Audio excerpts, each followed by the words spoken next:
주제구절 한 구절 읽고 오늘 본문 시작하겠습니다. 미가서 7장 11절 같이 한번 읽도록 하겠습니다. 미가서 7장 11절 우리 같이 읽고 시작하도록 하겠습니다. 시작. 내 성벽을 건축하는 날 곧 그날에는 지경이 넓혀질 것이라. 아멘. 우리 하나님의 말씀은 진짜 영원토록 변함없습니다. 영원 유효기간도 없습니다. 유통기간도 없습니다. 언제나 현재가 되어지고요. 자, 우리 한번 다시 믿음으로 크게 고백하겠습니다. 시작. 내 성벽을 건축하는 날 곧 그날에는 지경이 넓혀질 것이라. 한번 따라하겠습니다. 성벽만 건축하면 됩니다. 워낙 이 말씀이 2016년도 우리 주제가 한번 기억나십니까? 한번 따라하겠습니다. 매우 쉬운 일이라. 이 구절과 병행 구절이었는데요. 2016년도 주제 성구가 이사야서 49장 6절인데 한번 보실까요? 이사야서 49장 6절에 이렇게 약속하고 있습니다. 제가 지난 주간에 어느 날 기도하는데 갑자기 이 말씀이 다시 한번 훅 들어왔어요. 이렇게 믿음 가운데 훅 들어왔어요. 그가 이르시되 내가 나의 종이 되어 야곱의 지파들을 일으키며 이스라엘 중에 보존된 자를 돌아오게 할 것은 매우 쉬운 일이라. 눈으로 보면요, 모두 바알 아세라에게 무릎 꿇고 있는 자들밖에 보이지 않는 것 같은데 주님은 이야기하십니다. 바알에게 무릎 꿇지 않은 7천이 남아있다고. 남아있다고요? 그런데 주님께서 하시는 말씀이 그날 기도하는데 이스라엘 중에 보존된 자, 다시 말하면 바알에게 무릎 꿇지 않은 자를 돌아오게 하는 것은, 너를 통하여서 돌아오게 하는 것은 매우 쉬운 일이고, 이것뿐 아니라 우리 또 같이 읽겠습니다. 내가 또부터 같이 읽겠습니다. 시작. 내가 또 너를 이방의 빛으로 삼아 나의 구원을 베풀어서 땅끝까지 이르게 하리라. 그 정도가 아니야. 바알에게 무릎 꿇지 않은 7천이 회복되어지게 하는 정도로 일이 끝나지 않을 거야. 너를 이방의 빛으로 삼아서 나의 구원을 베풀어서 땅끝까지 이르게 할 거야. 그 말씀이요. 그냥 기도하는데, 정확하게는 기도하는 데가 아니군요. 날짜도 기억났습니다. 월요일 날, 그러니까 주일 날 지나고 나서 월요일 날 새벽 한 3시 정도였습니다. 주일 날 설교를 마치고 나면 사실은 토요일 날 이제 설교 준비 때문에 거의 밤에 잠을 거의 전혀 못 자고요. 또 주일 날 이제 3번 설교하고 나면 집에 가서 누웠는데도 너무 피곤해서 잠이 안 옵니다. 너무 피곤해서 잠이 안 오는데 몸은 피곤한데, 그리고 현실을 생각해 봤습니다. 사실은 눈앞에 뭐랄까요, 우리 공동체도 여전히 약하고 나도 여전히 약하고 진짜 바알에게 무릎 꿇지 않은 7천이 있을까? 그들이 회복될까? 뭐 이런 생각하고 있는데 갑자기 새벽 한 3시경에 이 말씀이 훅 들어오면서 아니야, 그건 매우 쉬운 일이야. 이방의 빛을 삼아서 나의 구원을, 내가 할 수 있는 게 아니라 하나님의 구원이란 말이잖아요. 하나님의 구원을 땅끝까지 이르게 한다. 그 말씀이 훅 들어왔었는데요. 자, 이 말씀, 우리 이제 하나님의 말씀은 전후를 좀 살펴야 되는데 6절 읽었으니까 7절, 8절도 한번 어떤 문맥인지 한번 보도록 하겠습니다. 7절 한번 볼까요? 같이 한번 읽도록 하겠습니다. 읽겠습니다. 시작.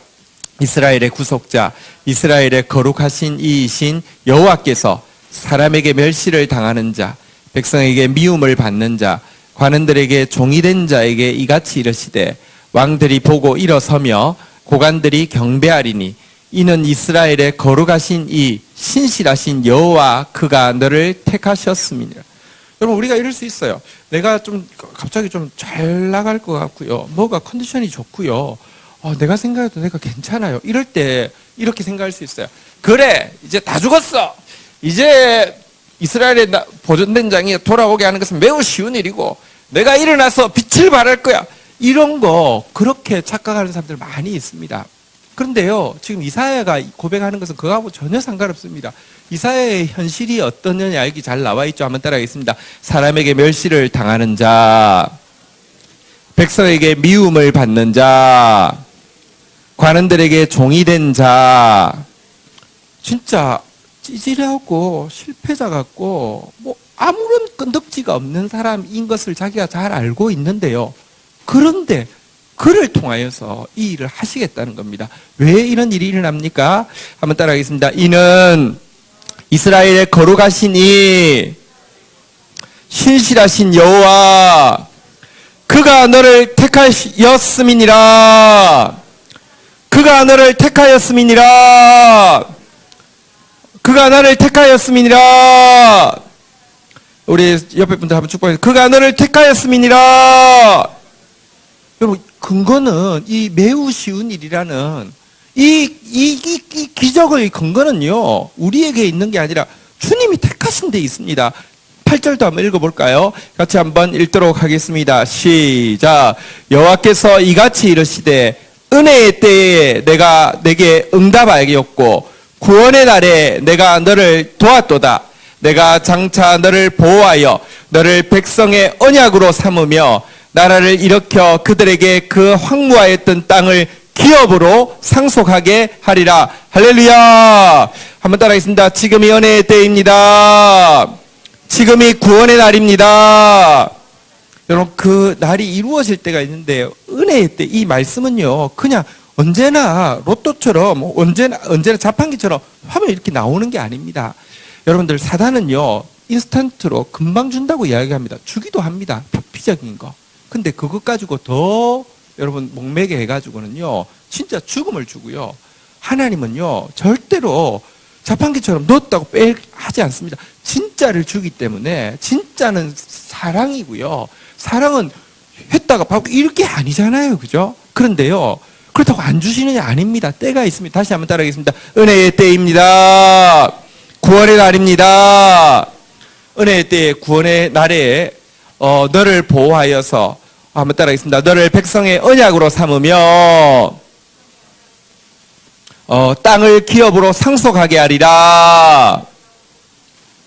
여러분들, 우리가 언약에 하나님이 약속을 지킨다는 것의 표상이 되게 하고요, 우리가 다음 세대로 하여금 이 기업을, 이 축복을 당당히 이어받게 하는 주역이 되게 하시겠다고 주님이 약속하신 이 말씀인데요, 여기 은혜의 때, 여기 주님께서 응답하시는 은혜의 때, 여기 주님께서 도와주시는 구원의 날이 언젠지를 잘 설명해 주는 구절이 바로 우리가 읽었던 미가서 7장 11절인데요. 여러분, 내 성벽을 건축하는 날 곧 그날에 지경이 넓혀질 것이라. 다시 말하면 그날에 땅끝까지 주의 구원을 전하게 된다, 이런 약속인데요. 그날, 바로 이 날이, 다시 말하면 은혜의 때 이 구원의 날이 어떤 날이냐? 하나님께서는 당신이 정한 때에 은혜와 구원을 베푸시는데, 그날 우리가 스스로 점검할 수 있는, 내가 지금 은혜의 때인지 구원의 날인지 알 수 있는 한 가지 중요한 기준이 무엇이냐고 하면, 내 성벽을 건축하는 그날, 지금 성벽이 어느 정도 건축되었느냐 하는 것인데요. 성벽을 건축한다는 것이 무엇이냐? 사실은요, 우리 성경에 보면 에스라서하고 느헤미야서가 있는데요. 에스라는요, 한번 따라하겠습니다. 성전 건축. 느헤미야는요, 한번 따라하겠습니다. 성벽 건축. 주제가 전혀 다릅니다. 그런데 성전을 건축한다는 것은요, 내가 하나님 앞에서 나의 신앙을, 또 하나님을 알아가는 것을, 내 내면을, 내 예배를 이렇게 회복하는 것을 성전 건축이라고 하는데요.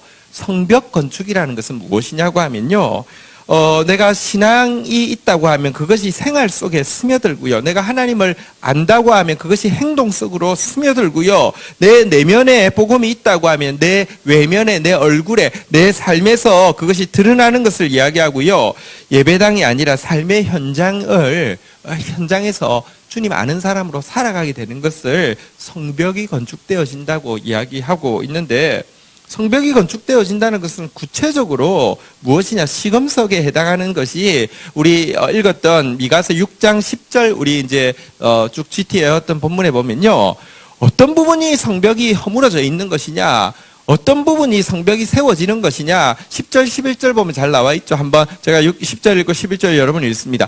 악인의 집에 아직도 불의한 재물이 있느냐, 축소시킨 가증한 에바가 있느냐. 11절 같이 읽겠습니다. 시작.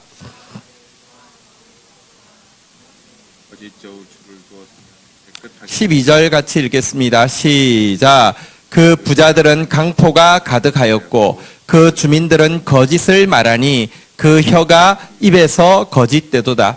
여러분, 진짜 여러분 보십시오. 지금 이스라엘 백성들 전부 다 기독교인입니다. 말하자면, 다시 말하면 성전이 세워져 있다고. 물론 성전과 성벽은 구분할 수 없습니다. 그러나 눈으로 볼 때는 성전에 다니고 있는 사람입니다.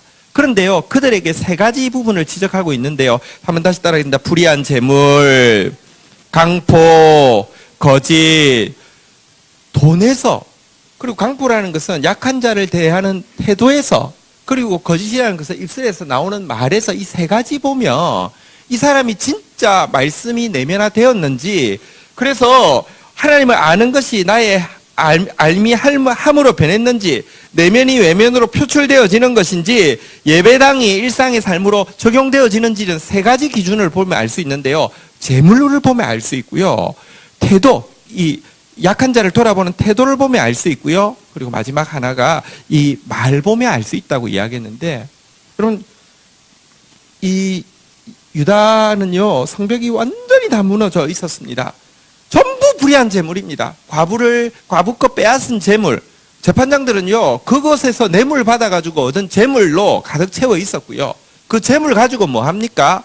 돈 가지고 있으면 갑질하려고요. 강포하고 약한 자들 짓밟고요. 윗사람한테 또 아부해서 또 돈 넣어가지고 그 권력 가지고 또 짓밟고요. 그리고 하는 말마다 거짓말 하는 거. 이것이 여러분들 바로 성벽이 무너진 것이고요. 그런데 여러분들, 우리가 이 성벽이 세워지는 거, 우리 삶 가운데서요, 재물 문제에서, 우리 삶 가운데서요, 진짜 이 강포 문제에서, 우리 삶 가운데서 거짓의 문제가, 이것이 하나님의 은혜로 끊어지기 시작하는 것이, 이제 내 내면의 성전이 외면의 성벽까지 이 성장해 가고 있는 증거입니다. 그런데 여기서 우리가 한 가지 좀 생각할 것이, 그러니까 내가 이제 도덕적으로, 그래, 재물을 잘 써야 돼. 내가 도덕적으로 내가 진짜 약한 자들한테 이렇게 젠틀해야 돼. 내가 도덕적으로 내가 거짓말하면 안 돼. 이거 하면 된다. 이런 뜻은 아닙니다. 무슨 말이냐고 하면 인간이 스스로 이 일을 할 수가 없습니다.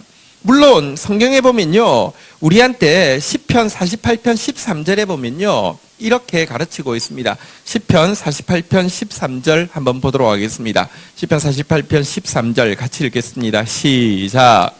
그의 성벽을 자세히 보고 그의 궁전을 살펴서 그에 전하라. 우리가 기독교인이 얼마나 성경을 잘못 읽고 있느냐고 하면, 성경에 보면 성벽에 대해서 자세히 가르칩니다. 다시 말하면 돈은 어떻게 벌어야 되는지, 이웃에게 대해서는 어떻게 대해야 하는지, 언어는 어떻게 써야 되는지, 진짜 대부분의, 여러분 보십시오. 구약의 선지서의 대부분의 내용은요, 돈을 어떻게 해, 그리고 약한 자를 어떻게 대하고 말을 어떻게 해야 되는지에 대한 내용이고요. 신약의 서신서도요, 절반이 교리의 부분이라고 하면, 다시 말하면 절반이 성전의 부분이라고 하면 절반이 생활의 부분입니다. 다시 말하면 절반이 성벽의 부분입니다. 너무 많이 이야기하고 있는데 교회에서 한 번도 이런 이야기 듣지 않은 사람들 대부분으로 교회가 전락해 있습니다. 교회는 그냥 오면 값싼 용서를 이야기합니다. 괜찮아. 그냥 교회에 오면요, 그냥 값싼 구원을 이야기하고 있습니다. 그냥 너희 구원 받았어. 교회에 오면요, 제가 사실 이렇게 무슨 이제 어떤 교회 이제 지금 문제가 되는 대통령이 나온 교회에, 그 교회에서 왜 이런 문제가 나왔을까? 그 교회에서 진짜 부목 생활을 참 훌륭하게 잘한 저의 아주 가장 친한 친구가 있죠. 근데 그분이 그 이야기 하더라고요. 그 교회 갔더니 그 목사님, 그때 이제 그분 이 장로로 계실 때 그 목사님의 메시지의 핵심이 뭐냐고 하면, 과거를 묻지 마세요 그래요. 과거를 묻지 마세요. 괜찮아. 무슨 짓 하고 왔든지 여기 지금 와 있다는 게 중요하고, 앞으로 가서 어떻게 하는지 중요한 게 아니라, 여기서 지금 내가 눈물을 흘린다 했지, 내가 진짜 이렇게, 이게 중요한 것이지 아무것도 중요하지 않대요. 부자들에게는요, 죄 지은 사람들에게 면죄부를 해도 그런 면죄부가 어디 있습니까? 과거를 묻지 마세요. 괜찮대요. 와 있으니까 괜찮대요. 그렇지 않습니다. 주님은요, 여러분, 죄 있는 사람 그럼 아예 못 들어오란 말입니까? 아닙니다. 여러분, 남편이 5이나 있었고 6번째 남자와 동거하고 있는 자도요, 주님이 먼저 찾아가 주셨습니다. 그런데 그가 진짜 치유받아야 될 때에는요, 주님이 먼저 이야기하셨습니다. 내 남편을 데려오라고. 이 남편이라는 단어가 원어로 뭐냐고 하면 바알입니다. 바알이 주라는 뜻이거든요. 사실 바알이라는 단어가 내가 누구를 주인으로 삼고 있느냐를 보여줍니다. 네 바알 데려오라. 네 바알 문제. 바알이 여러분 풍요잖아요. 바알이 또 풍요를 왜 가집니까? 갑질하려고. 바알 풍요를 얻으려고 하면 어떻게 됩니까? 이 세상에서 거짓말 해야지 부자 돼요. 이거 가지고 나오라는 겁니다. 이거 끊어내야 된다는 겁니다. 근데요, 너무 값싼 용서가 가르치다 보니까 교회에서 한 번도 성벽에 대해서 배워본 적이 없어요. 자세히 보라. 자세히 가르친 적이 있어야죠. 여러분, 이건 아닙니다. 어쨌든 우리가 성경을 통해서 자꾸 보는 것 중요합니다. 그런데 다시 이야기합니다. 말씀은 지침서가 아닙니다. 내가 봤다고 다 고칠 수 있으면 복음은 계몽주의입니다. 가르치면 사람이 변하는 거니까. 그렇지 않습니다. 복음의 능력은요, 여기에서 도덕적 인디케이션을 잘 주어서 우리를 고칠 수 있게 하기 때문에 아니라요, 이 성경에서 이야기하고 있는 이것이 하나님의 약속이기 때문에 그렇습니다. 목숨을 걸고 우리에게 던지신 약속이고요. 이 약속을 지키기 위해서 그 진짜 위대한 로맨티스트이신 그분이 모든 것을 몰빵하셨기 때문에 이 약속이, 이 말씀이 약속으로 딱 받아들여지고 이 약속을 믿게 될 때 내가 변하게 되는 능력이 있는 것이지, 내가 알았으니까 이제 해볼게요, 이게 아닙니다. 한번 다시 볼까요? 우리 이사야서 54장 10절부터 한번 좀 보겠습니다. 이사야서 54장 10절. 자, 보십시오. 산들이 떠나며 언덕들이 옮겨질지라도 나의 자비는 내게서 떠나지 아니하며 나의 화평의 언약은 흔들리지 아니하리라. 너를 긍휼히 여기는 여호와께서 말씀하셨느니라. 여러분, 이 하나님이 우리를 향해서 주시는 이 말씀은요, 다시 이야기하면 지침서 아닙니다. 이것은요, 언덕들이 옮겨지고, 이것은요, 산이 흔들린다 할지라도요, 절대 떠나지 않을, 반드시 성취되어질 약속인데요. 11절, 이 약속 한번 보도록 하겠습니다. 이 약속의 구체적인 내용이 무엇일까요? 한번 여러분 같이 읽겠습니다. 시작. 광풍에 요동하여 안위를 받지 못한 자여 보라, 내가 화려한 채색으로 내 돌 사이에 더하며 청옥으로 내 기초를 쌓으며, 이제 성벽을 쌓는 내용인데요. 우리는요, 솔직히 공고합니다. 죄를 알고 나면 공고합니다. 우리는요, 광풍에 요동할 수밖에 없습니다. 상황을 알고 나면요, 우리는 흔들릴 수밖에 없습니다. 주님은 알고 있습니다. 그런데 죄 앞에서 공고해도 괜찮아요. 상황 앞에서 흔들려도 괜찮아요. 그것보다 더 강한 주의 약속의 말씀을 붙잡기만 하면요, 주님이 일하시는데요. 내가 화려한 채색으로 내 돌 사이에 더하며 청옥으로 내 기초를 쌓으며. 여러분들, 주님께서 우리가 성벽을 짓는다고 해보십시오. 돌과 돌 사이에 여러분들 이제 접착을 시켜야 되는데요. 이 사이는요, 화려한 채색으로 색깔을 쫙 입히고요. 그냥 주님은 데코레이션 감각이 뛰어납니다. 그리고요, 바닥에 기초를 쌓아야 되는데 바닥은 청옥으로 쫙 깔고요. 12절 한번 보십시오. 홍보석으로 내 성벽을 지으며. 이 성벽을 짓는 이 재료는요, 홍보석입니다. 석류석으로 내 성문을 만들며 내 지경을 다 보석으로 꾸민다고. 주님이 성벽을, 우리가 이 약속의 말씀을 믿을 때, 우리가 이 성벽 짓는 것을, 내 성벽이 건축되는 날, 이 날을 사모할 때 주님께서 성벽 지을 수 있도록 해주시는데, 보석이라는 것은 영원히 없어지지 않은 것을 이야기합니다. 영원한 성벽을 주님이 지어주신다는 것입니다. 진짜 주님 닮은 모습으로, 정의와 공의의 모습으로 주님이 지어주신다는 것입니다. 그리고 이렇게 우리가 성벽이 세워지게 될 때 이것이요, 우리가 다음 세대를 향해서 줄 수 있는 최고의 축복입니다. 12절에 이렇게 약속하고 있습니다. 같이 한번 13절 같이 한번 읽도록 하겠습니다. 읽겠습니다. 시작. 내 모든 자녀는 여호와의 교훈을 받을 것이니 내 자녀에게는 큰 평안이 있을 것이며. 여러분, 우리가 하나님의 말씀을 믿고요, 우리가 보석 같은 성벽으로 세워지게 되면요, 이것이 우리 다음 세대에게 진짜 최고의 축복이 되어집니다. 너무나 많은 다음 세대들이요, 신자들의 위선적인 모습, 다시 말하면 성전은 있는 것 같은데 성벽이 다 허물어진 모습들 때문에 하나님께 떠나거나 하나님으로부터 떠나고 있고요. 진짜 너무 많은 사람이 떠나고 있고요. 또 한 가지는 기껏해야 부모들이 잘못 보여준 신앙과 이 교회가 준 상처를 극복하는 과정이 인생의 남은 대부분의 에너지를 쓰는 과정이 되어지고 있습니다. 진짜 그렇습니다. 주중에 제가 그 여러 권의 책을 읽긴 읽었는데, 제가 사실은 그분의 백그라운드를 잘 몰랐는데, 이제 필립 얀시라는 분의 책을 다시 읽는데 보니까 자기가 집필하는 이유가 뭐냐. 교회로부터 받은 상처들을, 교회에서 들었던 수많은 말들이 사실은 전혀 다르게 가르쳐지고 있기 때문에 그 상처를 극복하는 과정이 내 글쓰기고 내 인생 전체를 들인 과정이 그 상처를 극복하는 과정이다라고 글을 쓴 이유를 장황하게 이렇게 길게 쓴 모습을 보면서 이렇게 그분에 대해서 좀 더 알게 되어서 고마우면서도 마음이 되게 무거웠습니다. 여러분, 진짜 우리 다음 세대가 우리 모습 때문에 교회 떠나거나 아니면 기껏해야 남았다고 하면 이 잘못되고 위선된 신앙이 왜 잘못되었는지를 극복해가는 과정까지가 겨우 우리 다음 세대가 갈 길이어서는 되겠습니까? 우리가 진짜 성벽이 건축되는 날을 사모하되 하나님의 약속의 말씀 때문에 내 도덕적 능력으로 내가 이 돈 문제, 내가 이 태도 문제, 내가 이 언어 문제를 고치는 게 아니라요. 우리는요, 안 돼요.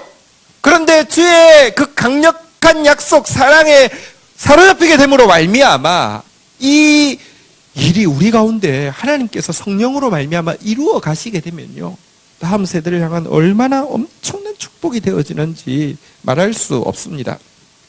다음에 좀 더 자세히 이야기 드리겠지만, 그 앵무새 죽이기라는 작품이 있습니다.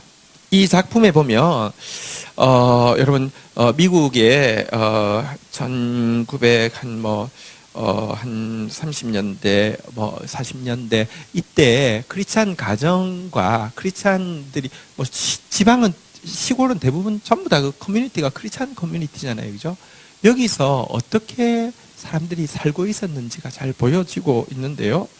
한 흑인이, 착한 흑인이, 청년 흑인이 있는데, 한 과부가, 애를 7 가진 이제 과부가 있는데, 청년이 이제 지나갈 때마다 잔 일을 부탁을 합니다. 근데 착하니까 그냥 다 도와줍니다. 도와줬는데, 실은 이제 어느 날 이제 일을 시키는 척 하면서 방에 불러들인 상태에서 이제 과부가 급탈을 하기 위해서 이렇게 하는데 너무 놀래가지고 막 무서워서 도망을 갔습니다. 도망을 갔는데 그 아버지가 이제 과부가 이제 그 아버지랑 같이 사는데 아버지 술전병의 아버지가 와서 이 딸을 막 패고는요, 막 패고 나서는 그 다음에 이 흑인이 자기를 강간하려고 했다고 이제 고발하게 합니다. 그래서 재판에 넘겨집니다. 자, 그런데 재판을 합니다. 근데 이 재판관이 이제 그 변호사가 있는데 이 변호사가 정말 훌륭한 크리스찬이었고요. 그 변호사의 딸이 꼬마였는데 이제 딸이 이제 아빠가 이 변호하는 과정을 보는 내용이 이제 앵무새 죽이기의 이제 핵심 내용입니다. 그리고 그 딸이 나중에 변호사가 되고요. 이 딸이 이제 아빠를 보고 이렇게 아빠의 이야기를 기록한 것이 앵무새 죽이기라는 책의 내용입니다. 되게 명작이었는데요.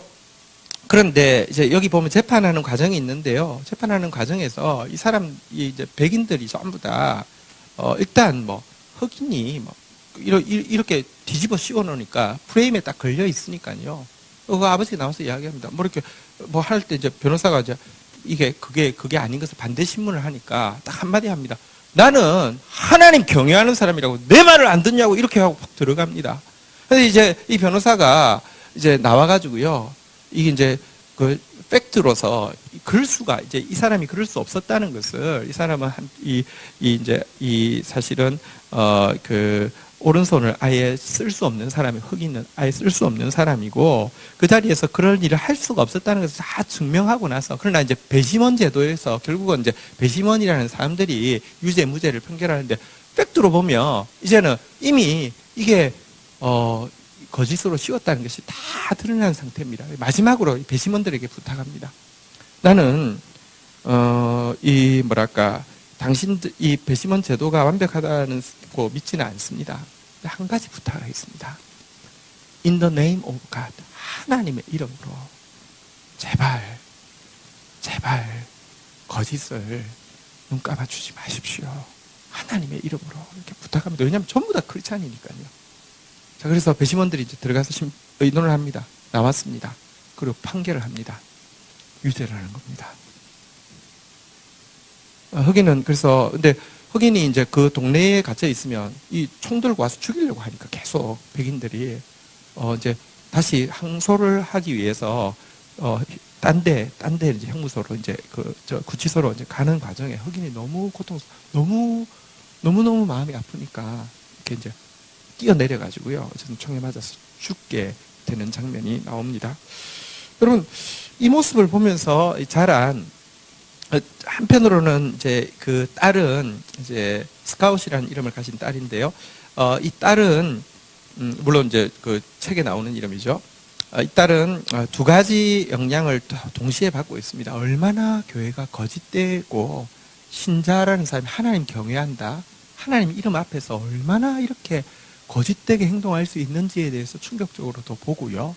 또 한 가지는 그 아버지의 롤 모델이, 근데요, 이 아버지를요, 어떻게 하냐고 하면, 아버지가 이 흑인 변호한다는 이유만으로요, 침을 뱉고요, 아주 그 사회에서 제일 존경받는 분이셨는데도 딱 흑인을 이렇게 변호한다는 이유만으로, 니그로 러버라고 부르면서, 이렇게 흑인 좋아하는 사람이라고 하면서 침을 뱉고요, 막 협박하고요, 죽이려고 하고요, 재판이 끝나고 그 흑인이 죽고 나서도요 와가지고 그런데 또 침을 뱉고요.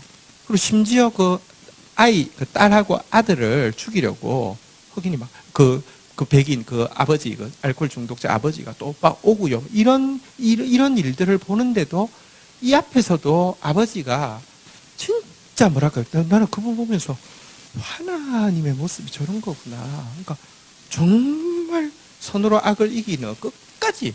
그때 결국은 하나님께서 이제 그 흑인을 그 거짓말하는 그 아버지를 하나님이 심판하시는 그런 장면으로 이제 나가는데요. 한편으로는 그 딸은 그나마 되게 풍성한 유산을 그 아버지로부터, 다시 말하면 정말 약한 자 편들고 정직하게 이야기하고 선으로 악을 이기는 이런 모습을 유산으로 물려받은 거, 그렇기 때문에 이렇게 진짜 귀한 작품이 나올 수 있었던 거 보면서 한편으로는 되게 아프고 한편으로는 되게 감사하고 이런 마음이 교차하는 것을 느꼈습니다. 사랑하는 성도 여러분, 우리가요, 우리 자녀에게 줄 최고의 축복, 여러분들 언제 그 자녀들이 큰 평안을 누리게 될까요? 우리가 성벽이 세워지고요, 우리를 통해서 하나님의 말씀이 진짜 교리 그냥 말이 아니라 모습으로 들어가게 되었을 때요.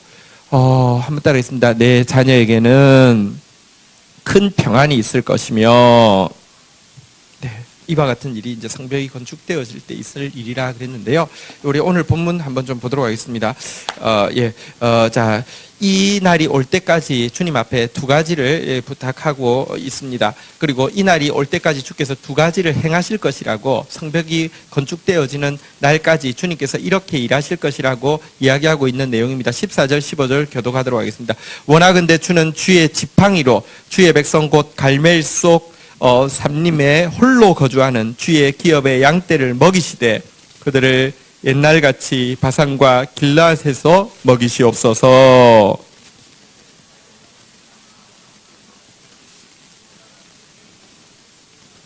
지금 여러분 눈에 보이지 않지만 프로세스 중에 있습니다. 과정 중에 있습니다. 주님은요, 시작하셨으면 중간에 포기하지 않습니다. 성벽을 쌓아가고 있습니다. 근데 이 과정에서 무엇을 부탁하느냐?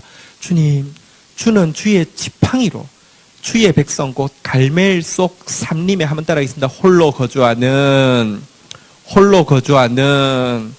여러분, 엘리야가 고백했습니다. 나 혼자 남았습니다.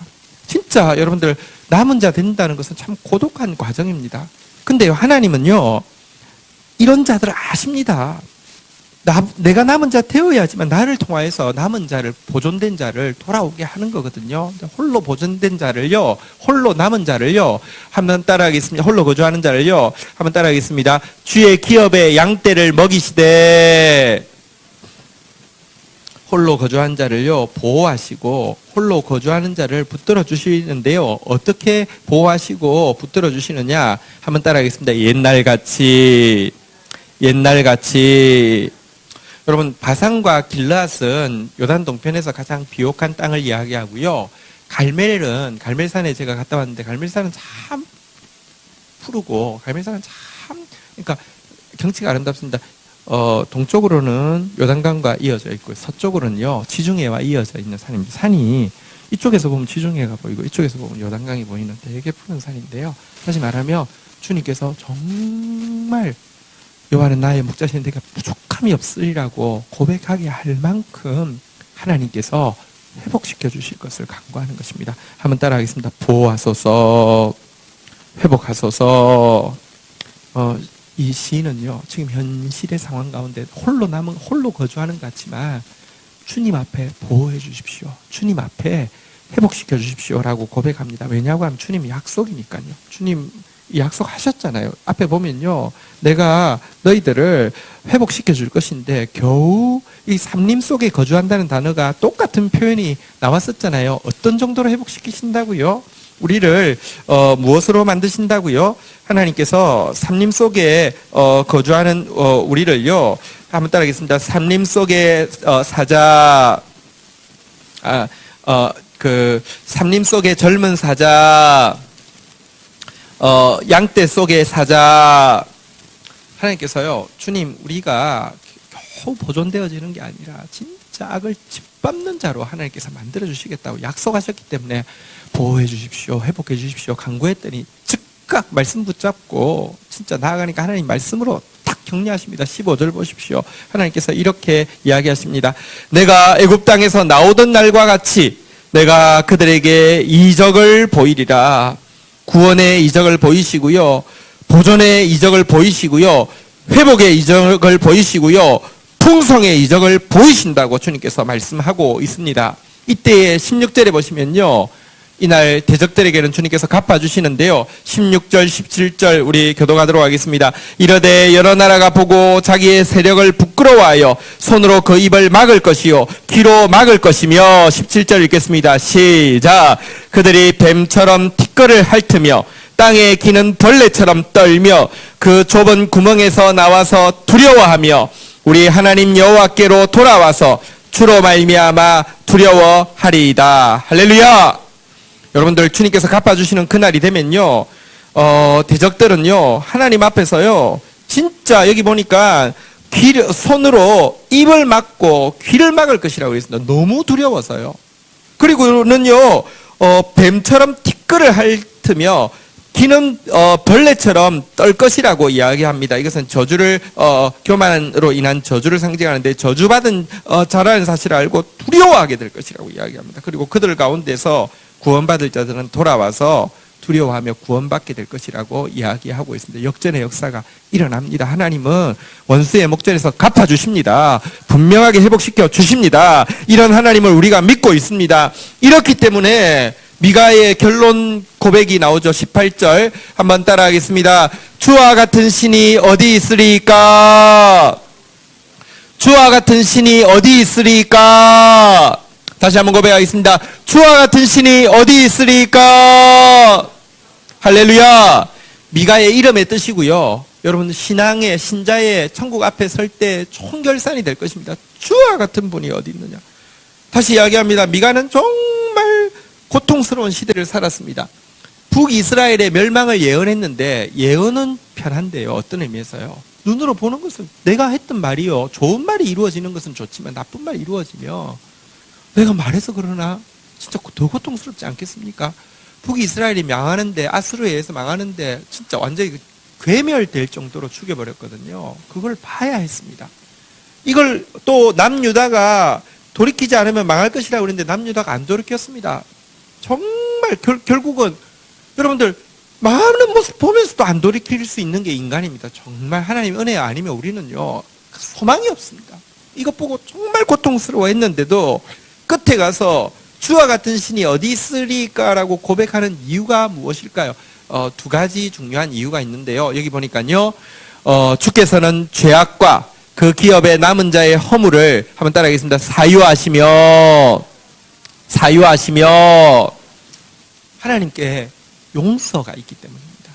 인애를 기뻐하심으로 진노를 오래 품지 아니하시나이다. 하나님께서는요, 진짜 그 뜨거운 사랑 때문에 용서하시기 때문에 주님 같은 분이 없다는 것입니다. 하나님의 용서는 어떤 것이냐? 다시 이야기합니다. 용서한다고 해서요, 하나님께서 징계 안 하시던가요? 아니, 징계하십니다. 하나님께서는 값싼 용서를 이야기하고 있지 않습니다. 그러면 아들을 죽이실 이유가 없죠. 그건 정말 가혹행위죠. 잔혹행위죠.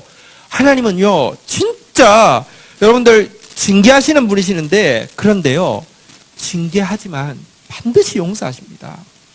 징계하지만 반드시 용서하신 그 우리를 기뻐하십니다.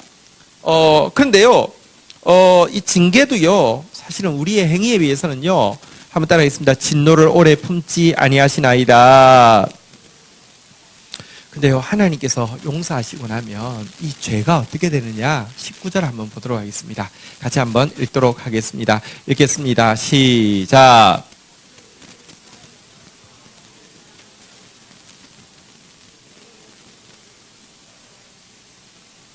보시면요, 하나님께서 용서하셨는데, 내가 용서할게. 없었던 걸로 할게. 이게 아닙니다. 하나님 용서하시는데요, 이 죄에 대해서는요, 하나님께서요, 쓸어버리십니다. 그 영어의 표현에 laid waste라는 표현이 있는데요, 초토화시킨다는 것인데, laid 뭐 이렇게 남기다, waste 쓰레기만 남긴다. 그러니까 초토화시켜 버린다는 표현이 있는데요, 주님의 사랑은요, 우리의 죄를 용서하실 뿐만 아니라 주님의 사랑은요, 그 죄를요, 초토화시켜 버립니다. 그냥 박살내 버리십니다. 이 죄가 하나님의 백성을 얼마나 고통스럽게 했고 얼마나 비참하게 했는지 아시기 때문에 이 죄를 남겨둘 수가 없습니다. 그래서요, 보시면요, 우리의 죄악을 발로 밟으시고요, 우리의 모든 죄를 깊은 바다에 던지신다고 했습니다. laid waste, 박살을 내버리는 하나님이십니다. 죄를 진짜, 그래서 천국에 대해서 뭐라고 이야기합니까? 거기에는요, 죄인을 눈을 씻고 보아도, 죄악은 눈을 닦고 보아도 보이지 않는 곳이 천국이라고 이야기하면 박살을 내버립니다. 정말 박살을 내버립니다. 제가 세상에서 제일 싫어하고, 제가 세상에서 좀 많이 엄청나게 무서워하는 게 한 게 있는데, 뭐라고요? 바퀴벌레입니다. 바퀴벌레를 보면 너무나 무섭습니다. 진짜 이렇게 무서울 수가 없습니다. 밤에 바퀴벌레를 보면, 방에서 바퀴벌레를 보면 그건 진짜 악몽입니다. 꿈속에도 계속 나타납니다. 한번 보고 나면 막 며칠을 막 바퀴벌레가 자꾸 나와서 얼마나 무서운지 막 진짜 떨면서 잡니다.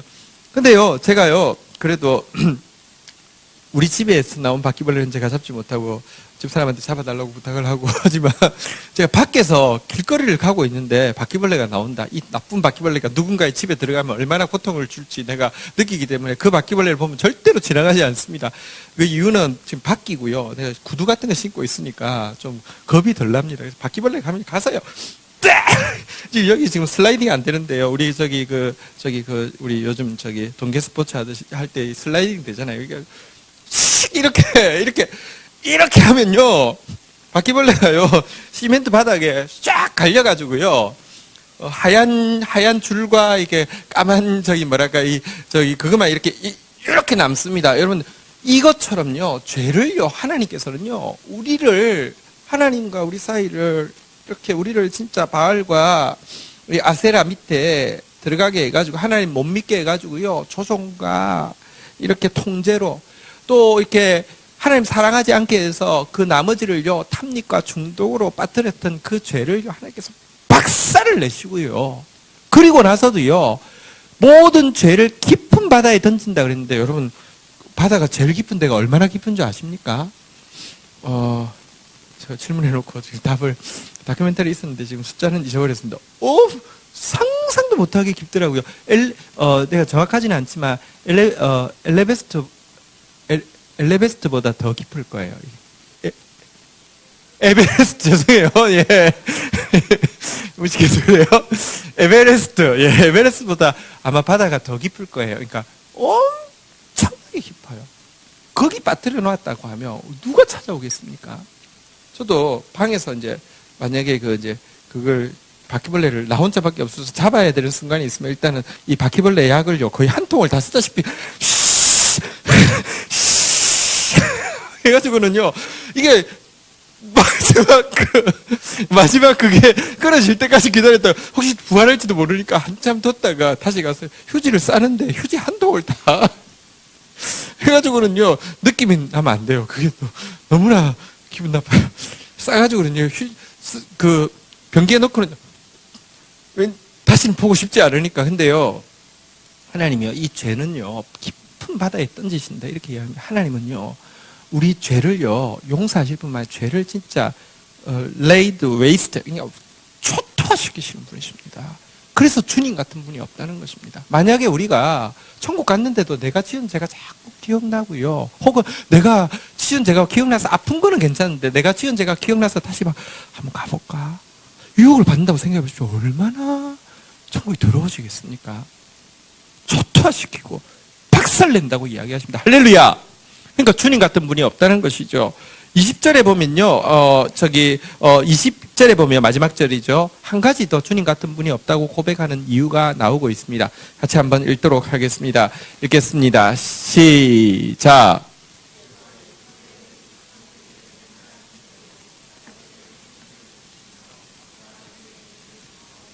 두 번째 이유는요, 하나님께서는요, 언약을 이루시기 때문에 주님 같은 분이 없다는 것입니다. 내가 지금 이렇게 큰 소리 치는 이유가 있습니다. 여러분, 저 자신을 보고는 진짜 큰 소리 칠 수가 없어요. 우리 공동체를 봐도요, 진짜 큰 소리 칠 수가 없어요. 우리 상황에서 솔직히 우리가 내가 진짜 살아남을 수 있을까 이런 싶은데, 남은 자가 보존된 자가 돌아오는 것은 매우 쉬운 일이고, 너희를 이방의 빛으로 삼아 땅 끝까지 주의 구원을 전하게 하겠다. 이걸 왜 내가 큰 소리 치면서 외칠 수 있는 이유가 뭔지 아십니까? 나 때문이 아닙니다. 다시 한번 따라하겠습니다. 주와 같은 이가 어디 있으리까? 주님 때문입니다. 왜 주님 때문인지 아십니까? 그분은 언약을 지키시는 분이시기 때문에 그렇습니다. 여기 보니까 성실과 인애로 하나님의 양대 캐릭터인데요, 인애라는 것은 무엇이냐고 하면 자기 언약 백성에 대한 사랑을 인애라고 합니다. 성실은 무엇이냐고 하면 그 언약을 이루시는 행동을 성실이라고 합니다. 하나님은 언약 백성을 사랑하십니다. 내 모습을 너무 잘 아시지만 내가 언약 백성이기 때문에, 언약 백성이라는 것은 내가 예수 믿으니까 이 공로가 아니라요, 하나님 말씀 앞에 설 때마다 진짜 내 죄를 깨닫게 되고 인정하게 되고요, 그리고 하나님 말씀 앞에 설 때마다 겸손하고 가난하게 주의 약속을 사모하게 되는 것이 언약 백성의 특징입니다. 이 정직함, 내 죄를 인정하는 거요, 그리고 이 겸손함, 진짜 내가 인내하면서 그의 구원을 기다리는 게 언약 백성의 특징인데요, 이 언약 백성에 대해서는요, 주님은 반드시 성실과 인애를 더하십니다. 그래서 그의 언약을 이루어 주십니다. 우리의 성벽을 쌓아 주실 것입니다. 그것도 아까 본 대로 보석으로, 다시 이야기합니다. 보석 같은 영혼들을 보석 같은 말씀으로 회복시켜 주셔서 보석 같은 평화를 누리게 하시는 하나님, 그 하나님이시기 때문에 주와 같은 분이 없다고 고백할 수 있는 것입니다. 근데 여기 보니까 언약이라는 말 대신에요, 여기 한번 보겠습니다. 한번 따라하겠습니다. 맹세하신 대로. 여러분, 언약이라는 말이 있고 맹세라는 말이 있는데, 언약은 약속이란 말이죠. 제가 여러 번 이야기해서 기억하실 겁니다. 약속하고 맹세가 어떻게 다르다고요? 한번 보십시다. 한 두 가지가 되게 다르다고 이야기했죠. 약속과 맹세, 어떤 게 이루어지는데 좀 더 오래 걸릴까요? 약속이 오래 걸릴까요? 맹세가 오래 걸릴까요? 맹세가 오래 걸리겠죠, 그죠? 혹은 약속과 맹세, 어떤 게 더 큰 것을 대상으로 하는 걸까요? 약속이 큰 걸 대상으로 하는 걸까요? 맹세가 큰 걸 대상으로 하는 걸까요? 그래서 여러분들, 누가 나 10분 후에 돈 갚아줄 테니까 만 원만 빌려줘, 내 맹세할게, 이런 사람 돈 빌려주면 돼요, 안 돼요? 10분도 신용이 없어가지고 맹세라는 단어를 써야 되는 사람은 그거는 사기꾼이에요. 혹은요, 여러분들, 나 100원만 빌려줘, 내가 하나님의 이름으로 맹세할게, 그런 사람은 갖다 버리세요. 그건 아니잖아요. 여러분들, 액수가 사실 뭐 진짜 큰 액수를 이야기할 때 맹세라고 하는 거잖아요. 주님은요, 아브라함에게 약속해놓고 나서는요, 중간쯤에 다시 나타나서 맹세했습니다. 맹세 어떻게 했습니까? 소를, 양을, 비둘기를 쪼개가지고 반 쪼개놓고요, 서 있으라고 했습니다. 이게 맹세 의식입니다. 이 무슨 말이냐고 하면 내가 맹세를 안 지키면 내가 이 쪼개진 이것처럼 내가 쪼개지겠다는 겁니다. 하나님이 맹세를 합니다. 그리고 밤이 되니까 하늘에서 불이 와서 이 사이를 왔다 갔다 하게 합니다. 무슨 말입니까? 내가 이 약속 안 지키면 내가 쪼개질 거라고 하나님이 우리한테 맹세해 주셨습니다. 왜냐고 하면요, 이것은 이루어지는데 시간이 걸립니다. 이것은 우리가 생각하는 것보다 훨씬 큰 것입니다. 주님이 이 이야기 하시고 나서 뭐라고 이야기했습니까? 400년 동안 너희 자손들이 너의 생활할 거야. 금방 이루어지는 게 아닙니다. 너를 복으로 삼겠다, 이 땅을 준다고 했는데 400년 동안 너의 생활을 하고 돌아와서 이 땅 가운데서 이 땅을 차지할 것이라고, 그러니까 맹세하시는 것 아닙니까? 근데요, 성경은요, 하나님의 약속인 동시에 성경은 하나님의 맹세입니다. 여러분, 이 약속은요, 어떤 의미에서 계약서를 이야기하고요, 맹세는요, 맹세에는 꼭 피를 흘리잖아요. 아까 본 대로 짐승을 쪼갰잖아요. 이 피는요, 계약서에 찍는 도장과 같습니다. 하나님의 이 모든 말씀은 우리를 향한 계약서라고 하면요, 예수 그리스도의 피는요, 이 계약서의 도장입니다. 도장이 찍어졌습니다. 이루어지지 않을 수가 없습니다. 이러니까 다시 한번 따라하겠습니다. 주와 같은 신이 어디 있으리까? 주와 같은 신이 어디 있으리까? 여러분, 우리 한 가지만 남으면 분명히 우리에게 주신 약속의 말씀, 성벽이 건축되는 그날에는 지경이 넓혀질 것이라 반드시 여러분 보게 될 것입니다. 오늘 말씀 너무 아름다운 말씀이 있었죠. 한번 따라하겠습니다. 그것을 내가 보리로다. 다시 한번 따라하겠습니다. 그것을 내가 보리로다. 그것을 내가 보리로다. 이 특권에 여러분들 동참할 수 있는 은혜를 주신 하나님을 찬양하십시다. 할렐루야. 보게 될 것입니다. 한 가지만 있으면 됩니다. 다시 한번 따라하겠습니다. 주와 같은 신이 어디 있으리까? 주님 같은 분 없다고 고백하기만 하면 됩니다. 진짜 이 고백으로 주님 앞에 서면 됩니다. 다윗 한번 보십시오. 이 고백으로 주님께 평생 섰습니다. 시편 73편 25절에 보면 다윗의 인생을 추장했던 그의 고백이 나오죠. 시편 73편 25절 한번 보도록 하겠습니다. 73편 25절 같이 한번 읽도록 하겠습니다. 시작. 하늘에서는 주 외에 누가 내게 있으리요? 땅에서는 주밖에 내가 사모할 이 없나이다. 한번 따라하겠습니다. 주 외에 주밖에 누가 있으리요? 아무도 없나이다. 여러분, 다윗이 진짜 미가의 고백으로 살았잖아요. 평생을 그렇게 살았잖아요. 다윗이 귀한 것은요, 젊을 때 한때가 아닙니다. 여러분, 사실은요, 임종 직전에 기록이 역대상 한 21장부터 이제 마지막 장까지 29장까지가 그의 임종 직전의 모습인데요.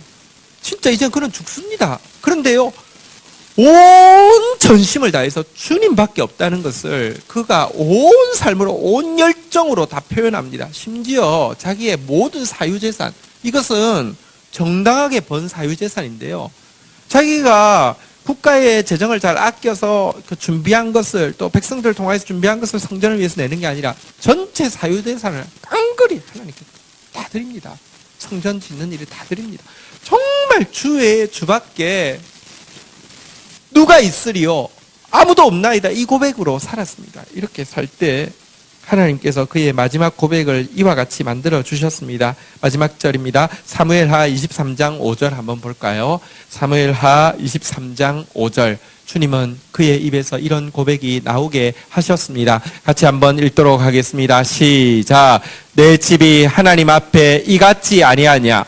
하나님이 나와 더불어 영원한 언약을 세우사 만사에 구비하고 견고하게 하셨으니 나의 모든 구원과 나의 모든 소원을 어찌 이루지 아니하시랴. 할렐루야. 그 임종의 고백입니다. 하나님이 나와 더불어 영원한 언약을 세우사. 할렐루야. 이것은 다윗에게만 주신 고백, 약속이 아닙니다. 우리에게 주신 고백입니다. 자기 이름 넣어서 한번 고백할까요? 하나님이 지연이와 더불어 영원한 언약을 세우사. 자, 그런데 그분 앞에서 진짜 주와 같은 신이 어디 있으리까? 이거를 살면요, 한번 따라하겠습니다. 만사에 구비하고 견고하게 하셨으니 나의 모든 구원과 나의 모든 소원을 어찌 이루지 아니하시랴. 우리 얼마 안 되니까 한번 서로 고백, 옆에 분 축복하겠습니다. 어찌 안 이루어 주시겠습니까? 시작. 어찌 안 이루어 주시겠습니까? 시작. 할렐루야. 할렐루야. 하나님 반드시 이렇게 일하실 것입니다. 제가 요즘 사실 꽂혀가지고요, 번역을 위해서 계속 고민하고 있는 찬양이 하나 있습니다. 근데 계속 고민하니까 뭐가 더 왔습니다. 그래서 이제 아마 곧 시작이 될 것 같은데요. 가사가 진짜, 여러분, 주님 같은 분이 없다는 것을, 주님의 그 사랑, 그 격정적인 사랑이 무엇인지를 너무 잘 보여주고 있는데요. 한번, 한번 이 노래를, 가사를 이제 영어로 돼 있으니까 나올 건데요. 제가 이제 번역을 한번 좀 쭉 이렇게 읽어드리면서 같이 한번 보도록 하겠습니다. 우리 이 영상 한번 보고 찬양하겠습니다. 예. 화면 불 좀 꺼주시죠. 러브 언더라인이라는 것은 사랑을 위험에 내놓다, 이런 건데요. Your love는 사실은 자기 아들을 이야기합니다. 당신은 당신의 아들을 위험에 내던지셨습니다.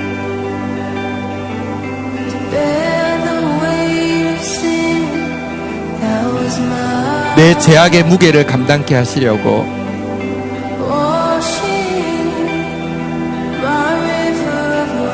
나의 강물처럼 많은 잘못을 씻어서 당신의 영원한 사랑의 바다에 사라지게 하기 위해서 두 손을 높이 들고 내 삶을 주께 드립니다. 내가 그리스도 안에서 발견되었음을 알고 당신의 영원한 사랑 안에 있음을, 나의 모든 것, 당신의 은혜 안에 내가 서 있습니다. 모든 로맨스 중에 가장 큰 로맨스, 하나님 내 구주의 사랑.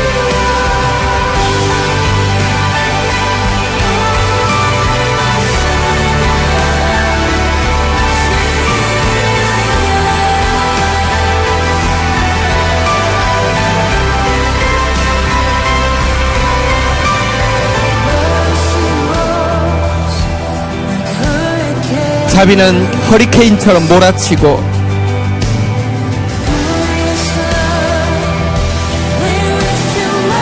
질투하시는 사랑은 내 죄를 초토화시켜버렸습니다. With arms held high, low like in my life, knowing I'm found in Christ, in your love forever, with all I am, in your grace I stand, greatest of all romance, love of God my Savior.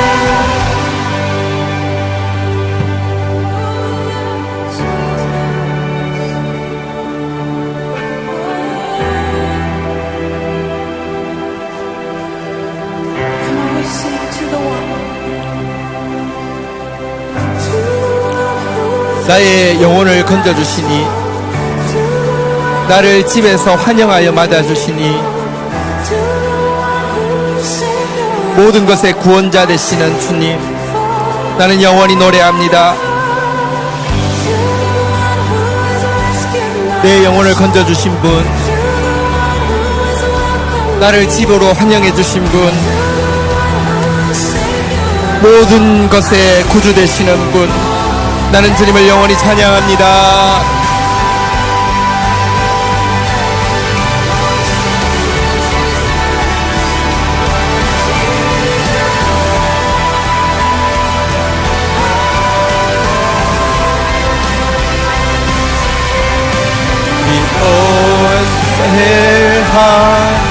Lord, I keep my life, knowing I'm found in Christ, in your love forever, with all I am, your grace I stand, greatest of all romance, love of God, my Savior.